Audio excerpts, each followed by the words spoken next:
Hello students, I am Satya sir. Today I am going to teach you sentence connector. That's my pick. Part 3. I have taught you part 1, part 2. Now I am teaching you part 3. এখানে দেখো স্থান নির্দেশ করা বোঝাতে এই কানেক্টরগুলো ব্যবহৃত হয়ে থাকে। দেখো হেয়ার, দেয়ার, হোয়ার, তিনটা কানেক্টর স্থান নির্দেশ করা বোঝাতে ব্যবহৃত হয়ে থাকে। হেয়ার এখানে, দেয়ার সেখানে, হোয়ার কোথায়।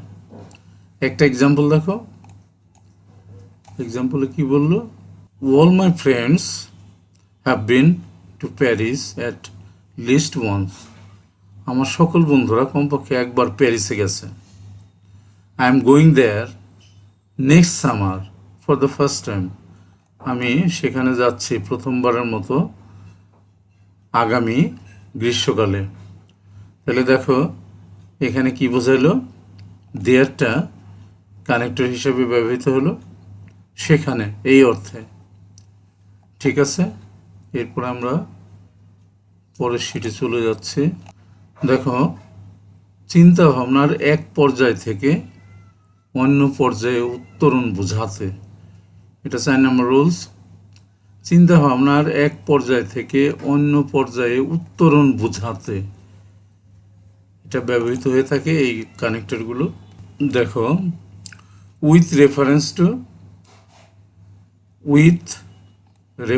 Two, with respect to, with regard to, incidentally, by the way, let us now turn to, regarding, talking, speaking of, as far, now connector। এই শব্দগুলো ব্যবহৃত হয় চিন্তা ভাবনার এক পর্যায় থেকে অন্য পর্যায়ে উত্তরণ বোঝাতে। একটা এক্সাম্পল দিলে আরেকটু ভালো বুঝবা। The airlines charge half price for students. এই বিমান সংস্থাগুলো অর্ধেক প্রাইস নির্ধারণ করলো ছাত্রদের জন্য। Incidentally I have already bought my ticket to New York. মানে ঘটনাক্রমে আমি নিউ ইয়র্কের টিকিট আগেই কিনে ফেলছি। তাহলে দেখো ঘটনার এক পর্যায় থেকে অন্য পর্যায়ে উত্তরণ প্রসঙ্গে এখানে ইনসিডেন্টালি ব্যবহৃত হলো। এরপরে আমরা পরবর্তী শিটে চলে যাই। 8 নম্বর গেছিল সেটা, এটা 9 নম্বরে উপসংহার বা সারসংক্ষেপ বোঝাতে। উপসংহার, কনক্লুশন, সারসংক্ষেপ, সাম আপ, এগুলো বোঝাতে যে শব্দগুলো ব্যবহৃত হয়ে থাকে। দেখো ইন ব্রিফ সংক্ষেপে, ইন অল সব মিলিয়ে, টু সাম আপ হ্যাঁ সব যোগ করলে, টু সামারাইজ করলে পরে, ইন শর্ট সংক্ষেপে, অন দ্য হোল মানে পুরোপুরি অর্থ বোঝাতে ব্যবহৃত হচ্ছে। একটা এক্সাম্পল দিই আমরা।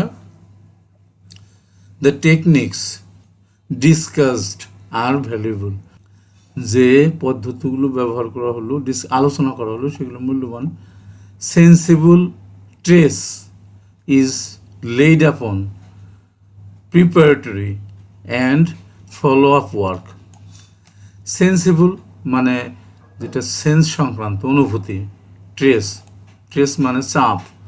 ইজ লেইড আপন প্রিপারেটরি প্রাথমিক পর্যায়ে, অ্যান্ড ফলো আপ ওয়ার্ক এবং তারপরে ফলো আপ করা মানে কি সেটা মনিটর করা। Each chapter is supported by a well selected biography.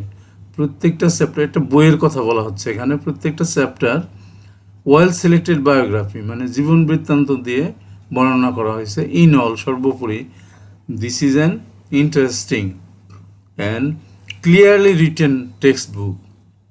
এটা খুবই মজার এবং পরিষ্কারভাবে লিখিত একটা text book. That should prove extremely useful to geography teachers.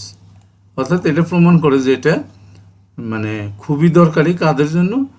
ভূগোলের শিক্ষকদের জন্য খুবই দরকারি। এই যে ইন অল সর্বোপরি কথাটা বলা হলো, সেটাই কিন্তু কনজাংশন কানেক্টর যুক্ত হলো। ঠিক আছে, আমরা পরবর্তী রুলে চলে যাই। আর দুটো রুল আছে আমাদের, এটা হলো 10 নম্বর আর 11 নম্বর।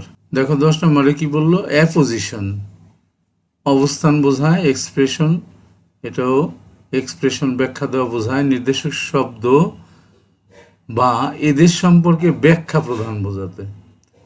এদের সম্পর্কে ব্যাখ্যা প্রদান, এই শব্দ সম্পর্কে ব্যাখ্যা প্রদান বা এই শব্দগুলো আমাদের এই কানেক্টরগুলো ব্যবহৃত হয়ে থাকে। দেখো, this is to say, that is, I, namely, viz, সবগুলো কিন্তু এই এক্সপ্রেশন বোঝাতে, পজিশন বোঝাতে ব্যবহৃত হচ্ছে। To wit, in other word, as follows, for example, for instance, সবগুলো উদাহরণস্বরূপ। ইজি, উদাহরণস্বরূপ। সে বলা হয় থাকে ইনক্লুডিং যুক্ত, ইনক্লুডেড যুক্ত হয়েছিল। সাসাস, যেমন। স্পেশালি, বিশেষভাবে। পার্টিকুলারলি, নির্দিষ্টভাবে। ইন পার্টিকুলার, নির্দিষ্ট। নোটেবলি, লক্ষণীয়। চিপলি, সস্তা। মেইনলি, প্রধানত। মোস্টলি, এটাও প্রধানত। এই যে যে শব্দগুলো, অনেকগুলো শব্দ কিন্তু এখানে, এই শব্দগুলো কানেক্টর হিসেবে কখন ব্যবহৃত হয়? অ্যাপোজিশন আর এক্সপ্রেশনের ক্ষেত্রে। এক্সাম্পল দিলে আর একটু ভালো করে বুঝতে পারবা।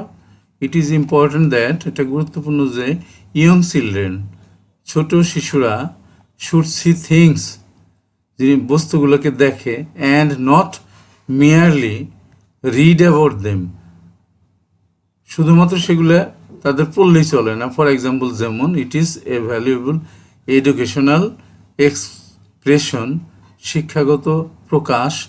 Two take them on a trip to a farm, অর্থাৎ শুধু পুস্তকের বই না পড়িয়ে তাদেরকে যদি একটা ফার্ম সম্পর্কে তুমি বইয়ে পড়াইলে, তারপরে আবার তাদেরকে ফার্মে ঘুরে দেখাইলে, তাহলে পড়াটা আরও সুন্দর হয়। সেই হিসাবে ফর এক্সাম্পল ব্যবহার করা হয়েছে কানেক্টর হিসেবে, এভাবে ব্যবহৃত হয়ে থাকে।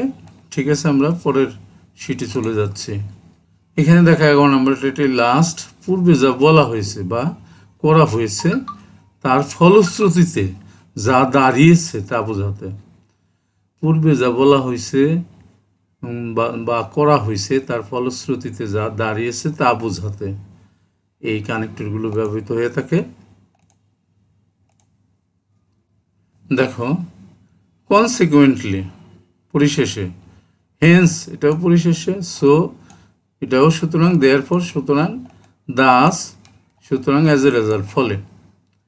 এই শব্দগুলো মানে ফলশ্রুতিতে এই অর্থে ব্যবহৃত হয়ে থাকে। উদাহরণ দেখো, দুইটা উদাহরণ এখানে দেওয়া আছে। They refused to pay higher rent, তারা অস্বীকৃতি জানাইল বেশি ভাড়া দিতে। When an increase was announce, যখন নাকি একটা ভাড়া বৃদ্ধির সংবাদ দেওয়া হলো। অ্যাজ এ রেজাল্ট, ফলে। They were evicted from their house, তাদেরকে বাড়ি ছাড়তে হলো, তাই না? As a result.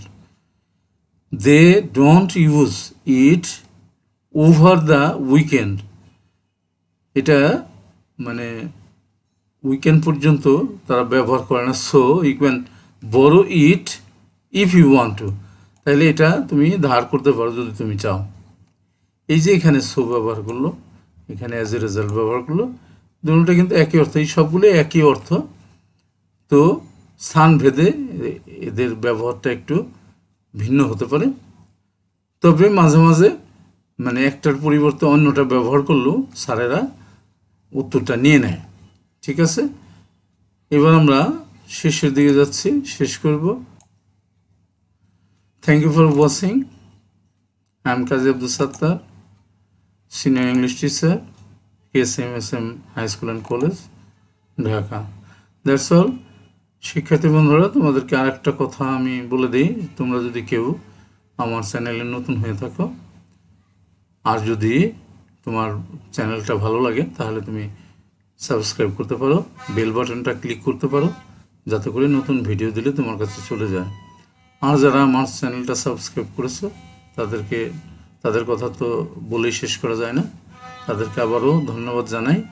সকলকেই পরবর্তী লেসন দেখার আমন্ত্রণ জানিয়ে এখানে শেষ করছি। See you next.